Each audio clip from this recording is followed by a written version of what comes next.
So GP is the dead sequence of a series that is increase or decrease by a common ratio. AP में constant value से increase और decrease होती थी and GP में constant value ना होके common ratio से increase और डिक्रीज होती है. And I think you know the difference between the a constant value and a ratio. Ratio is in the fractional form. So अगर ये example से हम समझे, so this is the first term A and this is the second term A2. इसको हम A और A1 कुछ भी बोल सकते हैं. This is the third term A3 and this is the fourth term A4. So यहाँ पे D नहीं होता है, डिफरेंस नहीं होता है. रेशो के लिए हम टर्म यूज करते हैं R. R is A2 upon A1. That's how we calculate R. जैसे AP में D कैलकुलेट करते थे, यहाँ पे हमें R कैलकुलेट करना होता है. So A2 कैसे कैलकुलेट होगा? सेकेंड टर्म क्या है? 9 and first term is 3. 3 3s are 9. So R is 3.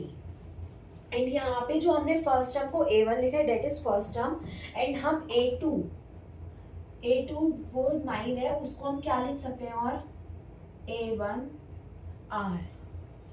A1R means कि A1 की मल्टीप्लाई हुई है R से and A1 is 3 and R is also 3. So 9 and that is also a second term. So ऐसे हमें अगर कैलकुलेट करनी है a second term, third term, fourth term या आपको बोले कि 9th टर्म कैलकुलेट करो, 10th टर्म कैलकुलेट करो, तो आपको कैसे करनी है ये इस मेथड से कर सकते हो. अब ऐसे ही अगर A3 जो कि हमको गिवन है 27 A इंटू आर स्क्वायर, ये A सेम चलता जाएगा एंड हम R का स्क्वायर करते जाएंगे. वहाँ पे हम क्या कर रहे थे?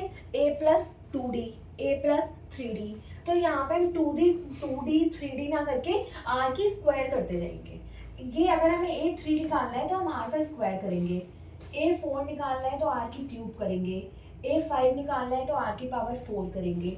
हम ऐसे करके A की मल्टीप्लाई R की पावर से करते जाएंगे. तो यहाँ पे A3 निकालने के लिए AR square. So A is 3 and R is also 3 and 3 square that is 27.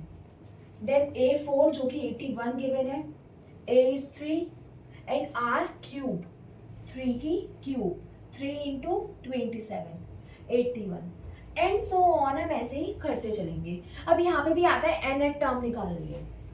So how we calculate nth term of GP, geometric progression. So nth term का फॉर्मूला है AR(n-1). सपोज ये वाला जो एग्जाम्पल है इसमें हमारे पास 5 है, n इक्वल टू 5 है. सो यहाँ पे क्या होगा? A is 3, R is also 3, n is 5 minus 1. It means 3 into 5 minus 1 4, 3 की power 4. 3 3s are 9, 3s are 27, 3s are 81. It means 3 into 81, that is 243. This is the nth term formula. For calculating the nth term, the formula in GP is ARn-1.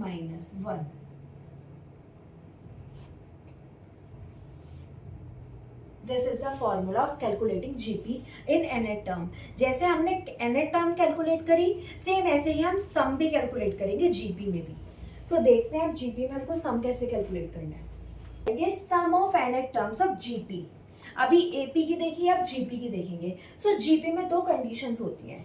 ये जो हमारा R है, R जो हमने calculate करा था A2 upon A1 से, that is 9 upon 3 equal to 3. इसकी कंडीशन होती है अगर ये R ग्रेटर देन 1 है, 1 से बड़ा आता है, तो हम ये फॉर्मूला यूज करते हैं जो कि इस सिचुएशन में होगा अगर ये क्वेश्चन है तो. क्योंकि यहाँ पे R क्या है? 3 and 3 is greater than 1.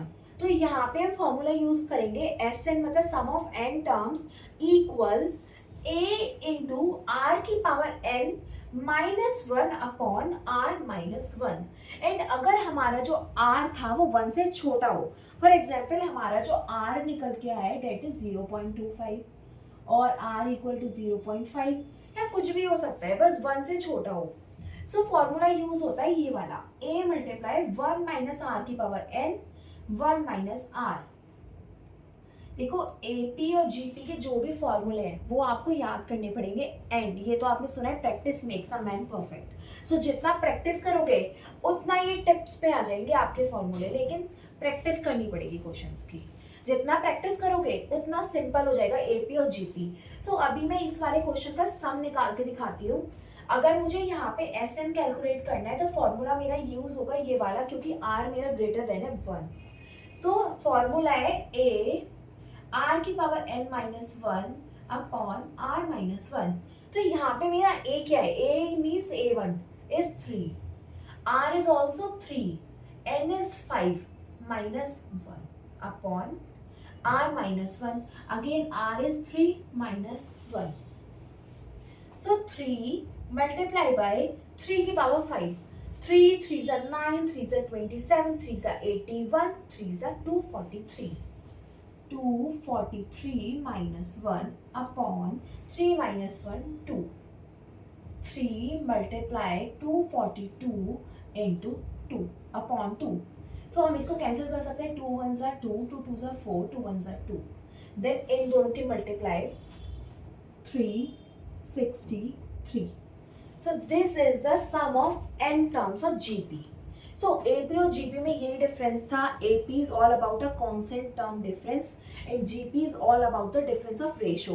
So GP का फॉर्मूला चेंज होता है, दो कंडीशंस आती हैं पेपर में। सारे बच्चों का गलत क्या होता है, कंडीशन होती है कि R है ग्रेटर देन 1, वो लगा देते हैं ये वाला फॉर्मूला, और अगर है R इज लेस देन 1 तो फॉर्मूले में कंफ्यूजन हो जाती है। तो ये प्रैक्टिस करो, फॉर्मूला याद हो जाएगा। तो याद रखना कि R ग्रेटर देन 1 है या लेस देन 1, उस हिसाब से हमको फॉर्मूला यूज करना है। सो इस वीडियो को मैं यहीं एंड करती हूँ, और नेक्स्ट पार्ट में मैं लेके आऊंगी इसके कुछ क्वेश्चंस जो एग्जाम में आने की पॉसिबिलिटी है, एंड उससे आपको थोड़ा और क्लियर होगा एपी और जीपी के बारे में। एपी और जीपी में यही था। Thank you for watching, share with your friends, stay tuned, bye bye.